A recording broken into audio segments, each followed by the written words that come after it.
Hey everybody, welcome back to Not Your Average Podcast. This is the side episode week where we watch an actually good movie to take a break from watching the crappy movies. Alongside me is my co-host, Adam Janketic. Hello, hello. This week we watched School of Rock, Jack Black. At it again, Starring... right after Shallow Hal. Right after. Man, what a difference. Like, you understand, like, this is, like, such, like, a casual, like, oh, like, movie's on, like, nothing really mattered, you could watch it, pay attention, like, phase out for 2 seconds, come right back in. We just watched it straight up, like, we actually took a break Shallow Hal. That was...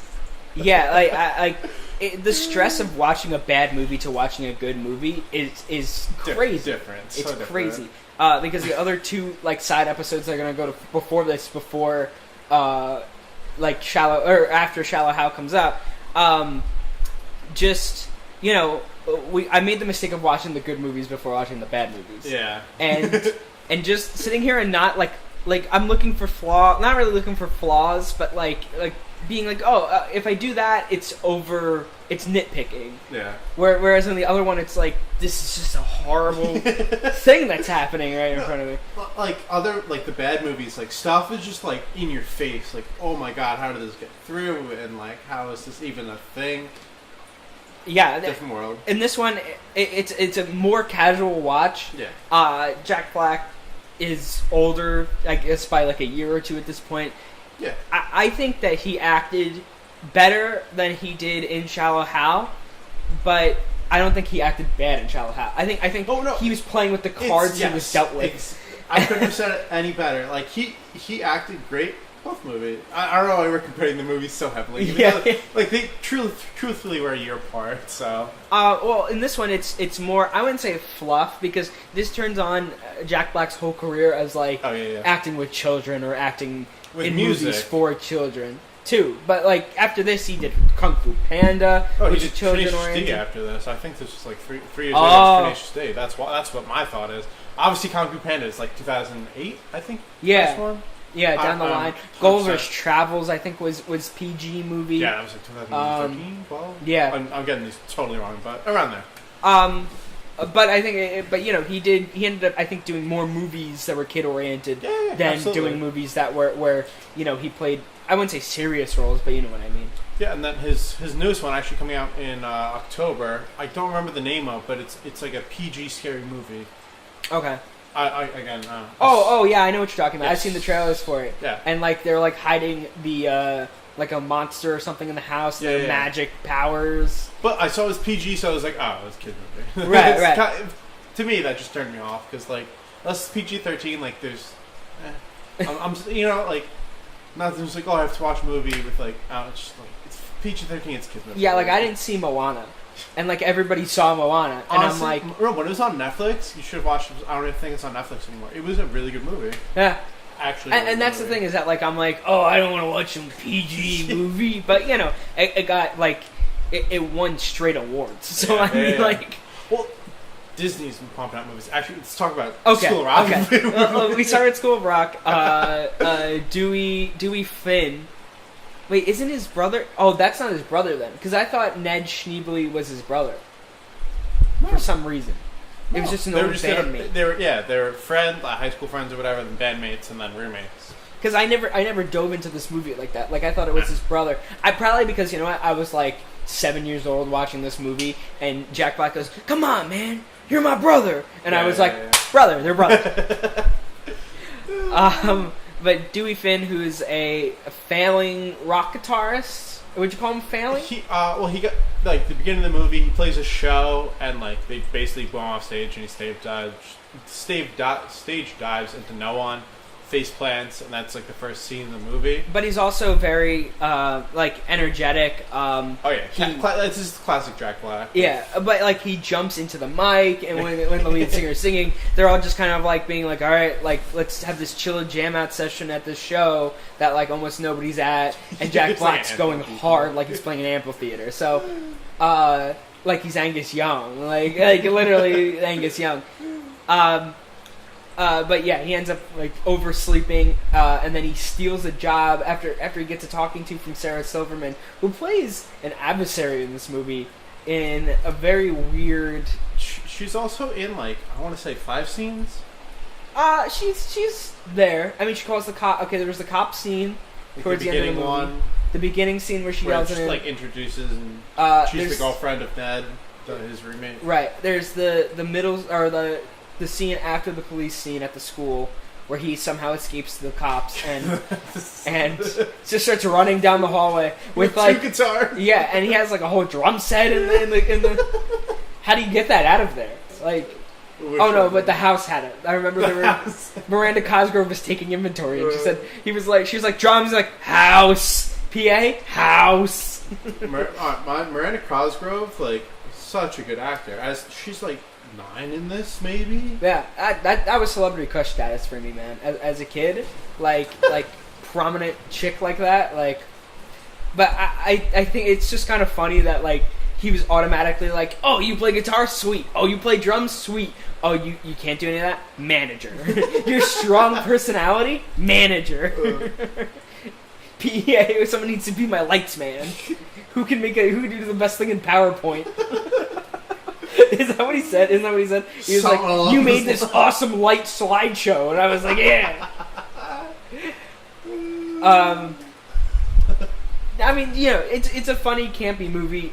Like you said, easy watch. I mean, we were kind of getting almost bored with it. Like as watching it. I've seen it. Like, 50 times. Oh yeah, same here. Just it's such. But like, there's so many in jokes that are so funny. They make so many like rock culture references. Like at one point, we paused the movie and he had a chalkboard full of like the Who and Led Zeppelin and pointing to like the Ramones, and I was like, oh yeah, we were deciphering. He made a web of where each rock band was, and he was like, this is prog rock, and this is experimental. This is ska rock, and this is punk rock, and there was oh my god, it was fun, and it was a full board. It was hysterical. Yeah. So this movie, it made in the box office $135 million. Its budget was only $35 million, so easily made a lot of money. The set was the classroom, and then his home, and then the theater. Yeah, and the instruments. Yeah. Honestly, half of those are probably Jack Black's. Yeah, right. It's his own house. It was his own apartment. That's what Shallow Hal got him. It got him that flat. Flat? Now, where were they from? Were they from Chicago? Is that where they were? Where the school's based out of? I don't know. Because they were in a town, and they were establishing it as... Because when he goes to a drink with the principal, and she's like, ooh, I've never been on this side of town before. It's implying that there's a good side of town and bad side of town. I was seeing it as Chicago because it didn't really look like winter, and they still had jackets on and stuff. Yeah. So maybe that's like the wind factor. I don't know anything about Chicago. I've never been there, but but there's like a suburban area where I guess all these kids are from, because when he's driving the van back through he's driving back to the school streets, he's in and it's pumping out smoke like the fog machine. Now he just has a constant fog machine running. He's just ready for an entrance. This like huge black van with like guitars like sketched on it. Yeah, he has Fugazi stickers and Sex Pistol stickers. Oh. I'm a teacher. Yeah, there was like again so much like in his like little like teeny tiny room. There was like Cannibal Corpse and Beastie Boy. Like there's so many references to rock and roll, and let alone the music. Obviously what they played and what was like played during it. It was like so much like the soundtrack is super killer when it comes to rock bands. I mean it's a big mix. There's Black Sabbath on here, there's AC/DC, there's the Clash on here, they got Black Keys, who I didn't even know were a band like around 2001. Oh yeah. Stevie Nicks, obviously, T-Rex is in there, just a whole mix of different styles of rock. Yeah. And that was a great job, I think, by the mixer of this movie, who was like, "Hey, we should have all these different bands." Was it the actor who played Ned Schneebly? Yep, it was the actor who played Ned Schneebly. He was the I think his name is producer? Mike White. Yes, yeah. He wrote the movie, so he got it from. He got the idea, I think, from this movie, inspiration from a 1970s school. They actually had kids cover different rock places. Like they had them cover Paul McCartney when he went solo. They had them cover the Beach Boys. And the comments from that album, and it got critically acclaimed because it didn't release until 2001, 25 years after the fact that they taped it. It finally went, like, they publicly released it and said, "Hey, we have this soundtrack and it's great." And when it was released, it went literally to critical acclaim because these kids had created their own wall of sound, which is like the prominent thing in Beach Boys music that makes Beach Boys music Beach Boys music. And a little bit of that was in there. A little bit of, I was about to say The Greatest Showman. It's not The Greatest Showman. I can't remember the other movie that was referenced in like A Fall from Grace, and he has to find new band members and rise to the top. Ah, man, I can't remember the name of it now. I'll get it in a second. But like it seemed like it was kind of like a cut and paste of a couple different things that Mike White just kind of wrote together. I feel like this movie's like decently easy to write. Like it wrote itself almost. Yeah, it played out very, very naturally. And what's interesting is that there's not a lot of big name actors in it. Oh no, all the cast. It was what, like 15, 20 kids. Yeah. Which, you know, a lot of them, we were trying to look them up, obviously now, because the movie was made in 2002, 2003, and, like, you know, couldn't find it. It was just, like, that was the kid's single role, you know, in their whole acting career was this movie. Even though, like, some of the kids were, like, 15, they were, like, amazing at every instrument. And he was telling me a few of them had their own bands, like the bassist. Rebecca Brown. Rebecca Brown, like, she's in her own band. The drummer's in his own band now, like, currently. Which I found was really cool. Yeah. I think they've gone. I'm not sure. They've done like their own solo stuff. They've been in and out of different bands. I saw a couple of bands I've never heard of. But they played in like local shows. But all these people are like in their mid-20s and have probably been playing music their entire lives. Yeah. I remember reading Zach, the guitarist. It said he was playing guitars at the age of 3. Wow. Yeah. Wow. That was like his bio. I just saw this video on Facebook of a baby swimming at 1 year old. Oh, yeah, doing breaststroke and like backstroke and like. jeez. I was like, damn, that kid is young. And like the mom's like swimming around it, like making sure like the kid's okay, like gotta get me in the video, making sure the kid's okay. But I think with this movie, it's kind of weird that all the kids kind of just went away. Like, this was their only acting credit.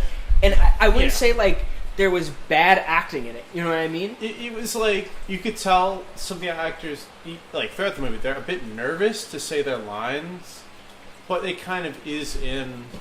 the theme of it. Yeah, the theme, because he's a teacher, and he's, like... in a private school. Yeah. And so the kids are a bit timid, and I guess, I don't know if that is acting, or if that's, like, a real emotion from them. They're kind of a little timid. For most of the movie. I mean, I feel like that's a great write-in. You know what I mean? Yeah. Like being like, oh, we should make it from a private school because then they'll be scared. And then they have that setup scene where Joan Cusack is screaming at the kid, and she's like crying. She's like, I'm sorry, it'll never happen again. And she's like, do you want to hug? And the girl cowers. That was a good scene. That was a good. Oh yeah, the acting in this movie is fantastic. Jack Black, Joan Cusack especially. The two of them together, they mesh really well. Oh yeah, because they're so, in this movie at least, so different. Yeah, where it's like she's uptight and he's like. I mean, like I kind of found the scenes where she was like cutting loose, kind of like not that great. Yeah. When they're at the bar, and of course you can't have a Jack Black movie without the sipping of beer. Sipping of beer. Because Joan Cusack is sipping that beer, and it's going down. Like the scene cuts away, she's halfway done with the beer. I was like, damn, those are heavy sips from Joan Cusack. Yeah, no, she took it up to her mouth, and I was like, oh, she took a little sip, put it down halfway down, I'm like, oh! I was like, oh, she's chugging. Yeah. Meanwhile, like, her beer's coming, and like Jack Black is chugging it down, and she's like, you sure you don't have any coffee? Okay, I'll settle with this beer. Let's go drunk driving. Like, yeah, right? Drinks a mug of beer, puts on Stevie Nicks. just some insights on Jack Black's character. Second straight movie in which Jack Black tries to use his own, the way that he carries himself and his own, self-energy, to persuade people into doing things that they might not always want to do. Obviously in Shallow Hal, just kind of using that girl to get a promotion, even though that really kind of wasn't the case. But also, he kind of didn't care about a lot of other characters in that movie besides himself in Shallow Hal. Yeah. Kind of the same thing here. But towards the end, though, he does give this kind of emotional-ish speech where he's like, "Oh, all the kids, they're amazing. They touched me." Dude, that went unnoticed by everyone. They're like, "I've touched your kids, and they've touched me back," and it was just kind of a lull for a bit, and then they cut scene. And then he's running. He's running down a hallway, an empty hallway. No, but there was also the scene where he talks to the drummer, Freddie, after he sneaked off, and they're smoking weed in the van, but they can't do that because it's a PG-13 movie. So they're just hanging out, chilling. Yeah, in the van. They're playing cards. We'll make them play cards. Yeah, that's second best. And then he kind of rants at him, and he's like, "You sound like my mom." And he's like, "You're my responsibility. I was worrying my head off." Well, I stealing a bunch of kids and bringing them to a rehearsal. Oh yeah, you can get so sued. Oh, also there's no repercussions at the end for him. Oh yeah. Eventually he was unveiled, and he actually wasn't a sub. He was just took the name of his roommate, slapped it on, became a temporary sub, and he got exposed at the end. And nothing bad happened. All the parents were like, "Oh, he made my kid play an instrument, so everything's fine." He said, "My kid is great." Yeah. I don't know. That whole thing, that's a big flaw in the movie. It's just oh yeah, and then after that, kidnapped our kids. They don't know the kids left. And all of a sudden, he's in a bus with this guy. But I don't know. I mean, you could fit that and say I'm just gonna put this into my campy voice. But he made them recognize their true talent in music, even though they were uptight and they were like, "No rock and roll music," because this is the Footloose of rock and roll, of kids playing rock and roll. I mean, other than that, we laugh at this movie. We were sitting here laughing, we were like, "Oh my god, that is actually really funny." A lot of fun jokes, not including insider rock and roll jokes. A lot of just funny overall jokes. Oh, it just came to my head. He was like, "All right." He told one of the backup singers, he's like, "All right, ready for you? Dark Side of the Moon. Listen to the Great Gig in the Sky. Vocal solo." And me and Anisha are dying. The whole song. That is a good song, though. Especially the vocal solo. The vocal solo. That got me. That was so funny. I guess he meant just the. Yeah. He just meant the ahs in the background. I don't know if that was the way it was meant to be portrayed, but that's so funny to me. I found it was so funny that he was handing out CDs to the kids. Yeah. Oh god, yeah. And then wasn't expecting to get caught there because what are they gonna play their CDs? Oh, they're Walkmans. Yeah. Walkman was. It's a little CD. Yeah. I remember that. I'm wrong. I'm sorry. I'm so out of it. That was 18 years ago. Actually, yeah. I wasn't up with the current headsets for listening to music on the go. I have my little CD player. I remember if I bumped my leg onto it, that CD was gone because it just scratched. Yeah. I remember. Oh man, skipping CDs was the worst. Yep. Skipping CDs. You're like, man, now I gotta drop another $14 to get another CD. Yep.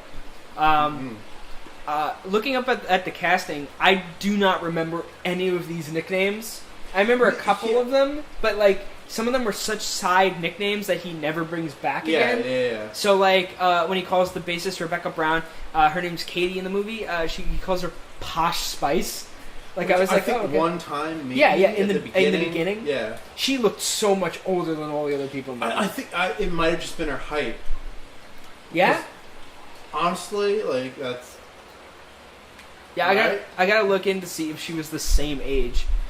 Well, we were looking, and someone who was popping up on the front of the cast list, the more towards the top of the cast list, was Caitlin Hale, who plays Marta, who's the blonde backup singer, and she looks completely different. She's 27, so she must have been... She was probably the oldest She was probably the oldest out of all the kids in that classroom, and she looks like the youngest and the smallest. Yeah.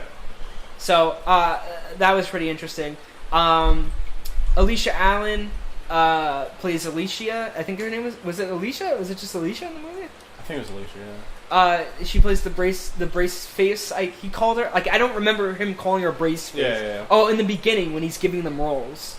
Yeah, no, when he doesn't know their actual names and he's like kind of putting them up in positions and being like, you're on the keyboard and blah and blah and you're doing That's this. funny that that's the reminder that they use. Yeah, right? That's the one they called brace face. And you're like, okay, she actually appeared in what was the series called? The one with oh man. My facts are not on this movie. Are We Done Yet? Are We Done Yet? Yes, that's what we were doing. She was the daughter of... Oh, was that Ice-T, that movie? I think that was Ice-T. That was Ice-T. She was in Blue's Clues as well. So, I mean, limited success for the rest of these kids in kind of acting. But yeah, right. Besides Miranda Cosgrove, who all of you know. But Drake like Josh and the main actors in it are set actors, right? You know what I mean? Like Jack Black went on to have a great career. Joan Cusack, obviously. Miranda Cosgrove on Nickelodeon. And again, I don't know if we touched on. She was like such a good actor. The whole movie. Yeah. Really, really good. Really, really like everything. Oh, I like that busting my balls scene at the end of the movie when she's talking contracts with some unknown person. She's like, if you really beg to have us, then you better stop lowballing us. Yeah, she's like their manager. Like three guys are talking like, oh my god, who's that on stage? And she walks up like prim proper. She's like, I'm their manager. In a suit. Yeah. Oh my god. Like really good role for her. So what was your favorite scene in this movie? Like the end, like rock show they put on, so good. Like the music, all of them, like everyone's working together. I really like that part. Plus, I've seen that so many times, and that's so like ingrained in my head. Right. That like rock show. Well, like we were talking about this before we watched this movie, and you were talking about, like he doesn't get to the school maybe like 15, 20 minutes into the movie, like, and I was like, I don't remember any of the scenes before he gets to start teaching the kids. Now, my favorite scene, I mean, I have so many memorable scenes. I think you're right. I think that what this movie does is it's great in working up to a certain point. You know what I mean? Yeah. I think they set a lot of things up very well that come back later. There's nothing really that doesn't really ever come up again, besides, like the nicknames. Until he learns their real names. Yeah. It's like a kid empowerment movie. You know? Absolutely. Also, I do love another good scene. They have music class in the beginning. That's where he finds their like talent almost, and he's like watching over them, and they're all like playing actual. They're not like pretending or anything. It's like the Zach, the guitar player, is playing this like Spanish solo, and he's like plucking away, and like Jack Black's like, ooh, so impressed, and like Zach's playing Mozart like flawlessly, and I said Zach the piano guy. The piano player. And like that's another like he was like looking out on them playing music, and I was like, oh, that's a cute little thing. Yeah, I liked the scene when he first says talks about rock, and he's like, Led Zeppelin. Have you guys never let the lead out? I was just like, that reminds me of WBAB, which is the radio station out here. Who has a whole hour dedicated. Is it weekly or daily? I think it's daily in the summer. They have Let the Lead Out, where they just play Led Zeppelin over and over again. I think didn't they get back? I could have sworn I heard them get back together. Led Zeppelin? As a band, yeah, I think so. Because I remember them having tour dates. Well, they're never really going to come back together. Yeah. Because John Bonham died. No. Never died. There's the whole thing. It was like a conspiracy between the band, where like Robert Plant had like issues with. Well, they didn't feel okay with going on playing Led Zeppelin songs. And also, at that point, I think Robert Plant was like, yes, let's continue even though, like, of the passing. and like half the band was like, no, like, Yeah, we can't do that. Like, Well, I think Robert Plant, Jimmy Page, and I forget the bassist's name. I think his name was it John Paul Jones? I think it was John Paul Jones. And they kind of were like, went on and did their own stuff, and it was great because they're great musicians. But back to this movie, you know, Led Zeppelin's heavily shown in this. Oh, absolutely. Same with AC/DC. They dress like AC/DC. Oh, yeah, no, at the end, the rock show, he's in the school outfit, like AC/DC. Oh, that was nice. What did you think about the stylist? What was his name? Mike? I totally forgot about that character. Billy. I really forgot about that. He had the most, like, literally everything he presented him. Jack Black was like, that's trash. And then that was it. Yeah, and then he was like, fine, how about we do this then?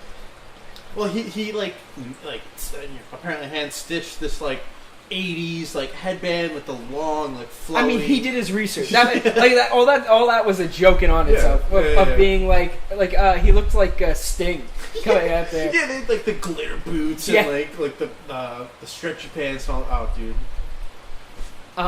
Who else? Oh yeah, he calls Tanika a turkey sub in the beginning. Because he steals her turkey sub.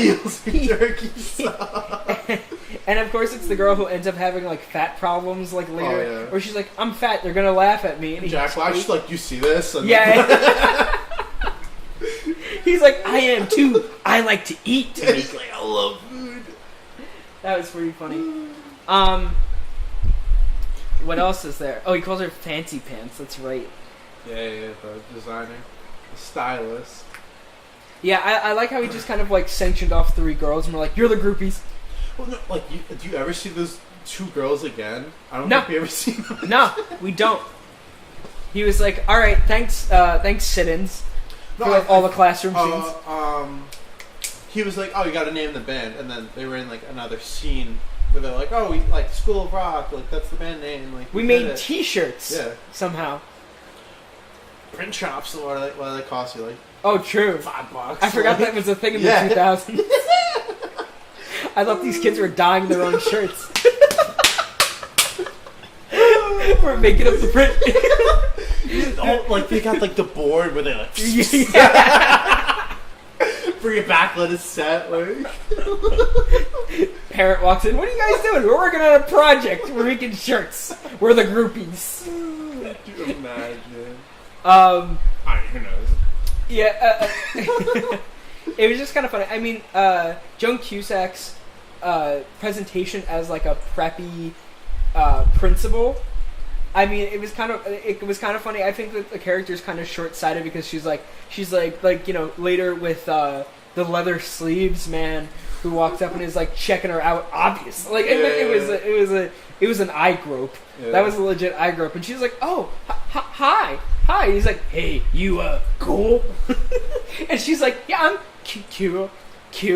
With Meanwhile, he's his not even shirt. It's literally like a bow tie that's just made of leather down to his wrists. Oh man, that was all sleeves. That was fantastic. That's what I imagine when I go to a rock show. If I don't see that, I'm leaving. I'm requesting for a refund on my ticket when I go to a rock show. It was buttoned up in the middle and then sleeves. And then leather pants. Yeah. Oh, Lord. And that was Jack Black's replacement. I kind of wanted to see them get together. I mean, there was really no love interest in this movie besides them going out for one drink. But even in that, he's kind of using her. Yeah. Yeah, that was just to get the trip going. Yeah. I mean, do you have anything else to add on to it? No, honestly, this movie there wasn't much to talk about. It was a cute little kids movie. So what are you going to give it out of a 10? If you had to. For nostalgia purposes, Rotten Tomatoes didn't give it a 90%? Rotten Tomatoes gave it they gave it a 90%. That's for 8.5 to 9. It's high up there. Yeah. Not many flaws. Without nitpicking, not many flaws. Yeah, if I was nitpicking, I'd be mean to this movie. Right. I get nothing to complain about. Very easy watch, casual movie. Yeah, I think 8.5 is definitely a fair giving of this movie. They go from in range of 7 to 9. So, any replacement on there. It jump-started Jack Black's career. Yeah.